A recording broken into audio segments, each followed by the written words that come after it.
হযরত আব্দুল্লাহ বিন রাওয়াহা ওই দিন ছিল তার বাসর সজ্জা, নতুন বিবাহ করেছেন, বাসর রাত আজ, চলে গেছেন বাড়িতে। তারপর বাইরের থেকে শুনতে পান স্ত্রী কোরআন শরীফ তেলাওয়াত করতেছেন।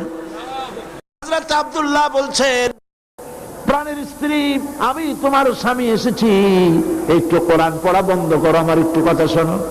নবীজি আমাকে জিহাদের ময়দানে যাওয়ার জন্য অর্ডার করেছেন, আমি জিহাদের ময়দানে যাচ্ছি, আমি তোমার কোনো হক আদায় করতে পারি নাই, তুমি আমাকে আল্লাহর হস্তে মাফ করে দিও। স্ত্রী বলছে, প্রাণের স্বামী, একটা বার ভেতরে আসেন, আমি আপনাকে দেখে নেই, একবার মাত্র দেখেছিলাম, আরেকটি বার আপনাকে দেখতে চাই।